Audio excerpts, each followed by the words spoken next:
Things have taken a turn overnight with Moscow launching a hypersonic mid-range ballistic missile. President Vladimir Putin tried to justify this escalation in a national address. In response to the use of American and British long-range weapons on November 21 of this year, the Russian armed forces launched a combined strike on one of the facilities of the Ukrainian defense industry. One of the newest Russian medium-range missile systems was tested in combat conditions, in this case with a ballistic missile in a nuclear hypersonic warhead.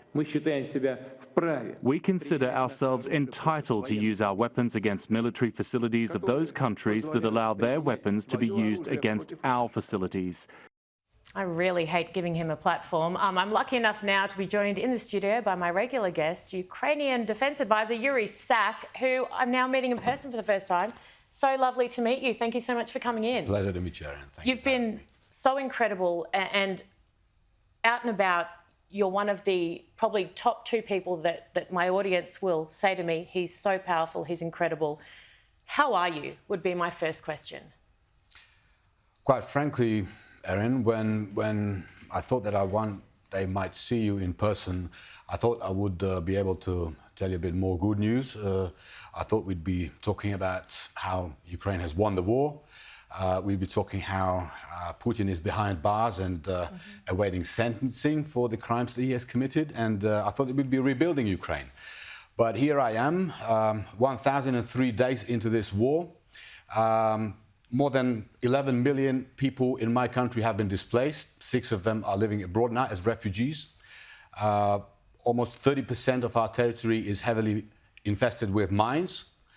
And according to the World Health Organization, more than 10 million people in Ukraine, and that includes both adults as well as kids, are regularly, chronically suffering from war-related traumas. So that's a long version to answer your question, how am I? We are holding on still because we're resilient and, thanks to our partners, our resilience is supported by, weapons and stuff that we can use to defend ourselves. But, of course, there is not another nation in this world that wants this war to end sooner than later than Ukrainians.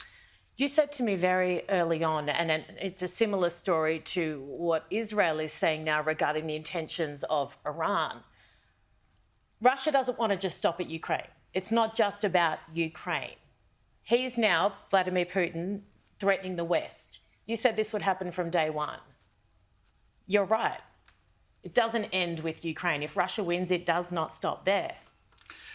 Moreover, Erin, you're absolutely right. But if you look at what is happening right now is, while we, Ukrainians, are supported by the free nations of this world, and I'd like to use this opportunity to say a simple thing, that every Australian can rightfully be proud of the fact that your country stands with our country in these difficult times. But at the same time, we're seeing the formation at the moment of a new axis of evil.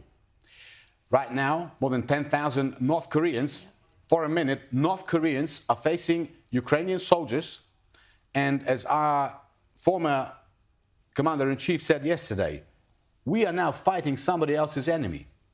The same way we are shooting down in our skies Shahed drones, which originally have been created for somebody else, not for Ukraine. So these are very alarming signs because, and in pretty much everything that we shoot down, we find, of course, components from China. Of course you do. So Russia and its friends are, of course, after not just destroying Ukraine and our identity, culture and future, they are after destroying the values, our values and your values.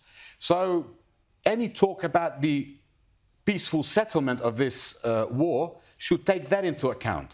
For as long as Ukraine stands, we stand a chance of continuing to live in a world based on freedoms such as democracy, freedom of religion, freedom of speech. But that world doesn't suit these guys. Russia and friends don't like it. They hate everything we are prepared to die for.